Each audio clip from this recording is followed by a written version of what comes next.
যারা নতুন বাইক নেই তারা আমাদের শখের বাইকটাকে ব্রেক ইন পিরিয়ড একদম ঠিকঠাকভাবে পালন করার চেষ্টা করি, যে ব্রেক ইন পিরিয়ডে খুব আস্তে বাইক চালাবো, বাইক ভালো থাকবে, বাইকের ইঞ্জিন ভালো থাকবে, ভবিষ্যতে ভালো হবে। কিন্তু এই বিষয়ে আমরা কিছু কিছু ভুল করি। সেই ভুলটাকে জানেন তো অনেকেই আছে আমরা এরকম যে ব্রেক ইন পিরিয়ডে আমরা স্পিড সর্বোচ্চ 20, 25, 30-এ চালাই, ঠিক আছে, 40 এরকম, সর্বোচ্চ ম্যাক্স 40, 35, অনেকে এরকম চালায়। আমাকে অনেকে এরকম জিজ্ঞাসা করে, ভাই ব্রেক ইন পিরিয়ডে ম্যাক্স কত স্পিড উঠাবো? ব্রেক ইন পিরিয়ড আসলে স্পিডের সাথে কোনো বিষয় না, বিষয়টা তো আরপিএমের সাথে। কিন্তু আপনি কম স্পিড বা কম আরপিএমে চালাইলে এটা কিন্তু আপনার বাইকের জন্য ক্ষতি। ব্রেক ইন পিরিয়ডে দেখেন, ব্রেক ইন পিরিয়ডে এক একটা কোম্পানি এক একটা আরপিএম বইলা দেয় যে 5000 বা 6000 আরপিএমের ভিতরে রাখা বাইক চালাবেন। এখন অনেকে করে কি 2000-3000 আরপিএম ম্যাক্স চালায় যে বাইকের ইঞ্জিনের জন্য এটা ভালো, কিন্তু না।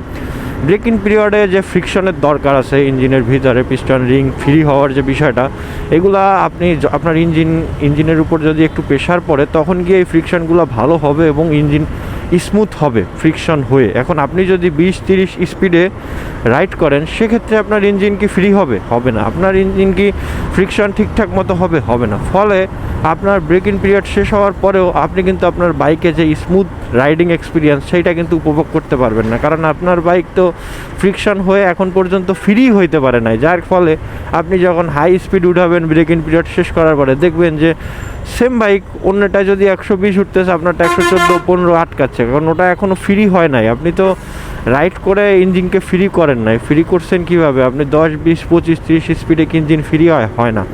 আপনার আরপিএম আছে, ধরেন আপনার ব্রেক ইন পিরিয়ডে 5000 আরপিএম লিমিট থাকে। আমি দেখি আমার জিক্সারে 5000 আরপিএমে কত স্পিড উঠে। আয় হায় রে, সামনে তো জ্যাম। এই দেখেন 5000 আরপিএমে অ্যাভারেজে 60 থেকে 70 স্পিড উঠবে।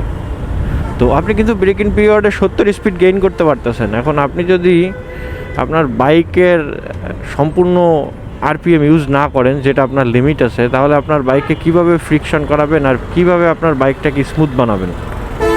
এইখানে কি শুরু হয়েছে? নাটকীয়তা না কি বুঝলাম না। একদম ভালো জায়গাটায় আরেকটা বিষয়, সেইটা হচ্ছে এখন আমি আপনারা 5000 আরপিএমে রাইড করতে বলতেছি, যে আপনার বাইক 5000 আরপিএমে আছে, তাইলে আপনি একদম যে ফার্স্ট গিয়ারেই 5000 আরপিএম ইউজ করবেন এটা কিন্তু না।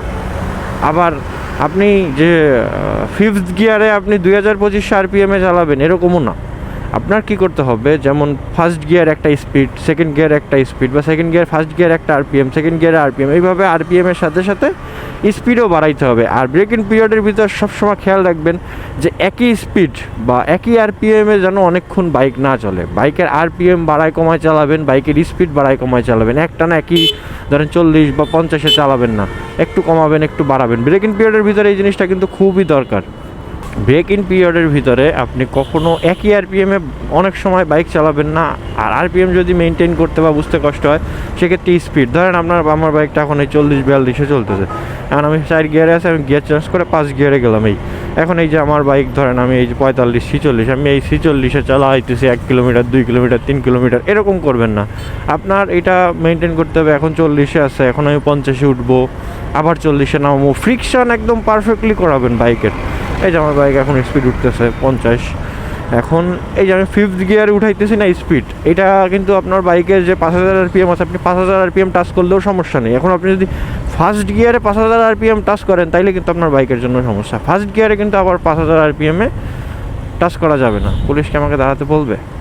না। তো বিষয় হচ্ছে এই ব্রেক ইন পিরিয়ডে আপনার বাইক আস্তে চালাইতে হবে। এটা যেমন নিয়ম আছে, আপনার লিমিট যেটা আছে লিমিট অনুযায়ী আপনার সেইভাবে চালাইতে হবে, কারণ আস্তে চালাইলে কিন্তু ফ্রিকশনটা পারফেক্ট হবে না। আর ফ্রিকশন পারফেক্ট না হলে ইঞ্জিন ফ্রি হবে না। পরবর্তীতে আপনার ব্রেক ইন পিরিয়ড শেষ করার পরেও আপনি বাইক চালায় কিন্তু মজা পাবেন না। এটা হচ্ছে বিষয়। অনেকেই এই বিষয়টা জানে না। আর জানে না বলতে ভুল, জানে অনেকে, কারণ এখন টুকটাক অনেক কন্টেন্ট ক্রিয়েটাররাই এগুলো ভিডিওতে বলে। আর আপনার গিয়ার রেশিও মেনটেন করতে হবে, গিয়ারেরও ব্যাপার আছে। আপনি গিয়ার রেশিও মেনটেন করে বাইক রাইড করবেন, ব্রেক ইন পিরিয়ড বলেন, ব্রেক ইন পিরিয়ডের বাইরে বলেন। আপনি যদি গিয়ার রেশিও মেনটেন করে বাইক ব্যবহার করতে পারেন তাইলে আপনি মাইলেজও ভালো পাবেন, গাড়ি স্মুথ রান করবে। এই বিষয়গুলো নিয়ে আমি একটা ভিডিও বানাবো, গিয়ার কীভাবে কখন কোন স্পিডে বা কোন আরপিএমে গিয়ার চেঞ্জ করবেন, নর্মালি কেমন স্পিডে রাইডিং করবেন কোন গিয়ারের সাথে, এবং যখন আপনার অ্যাগ্রেসিভ পাওয়ার দরকার পড়বে, সিটি বলেন হাইওয়ে বলেন, কখন কীভাবে কী রাইড করবেন, আমি এইটার উপর একটা ভিডিও বানাবো। আসলে আমার হাতে সময় কম থাকে, যে কারণে আমার একটা বিষয় নিয়ে ভাবার পরেও ওইটা নিয়ে ভিডিও বানাতে বানাতে একটু সময় লেগে যায়। তো আমি খুব তাড়াতাড়ি চেষ্টা করব এটা বানানোর। তো এই ছিল আজকের ভিডিও, আশা করি বুঝতে পারছেন।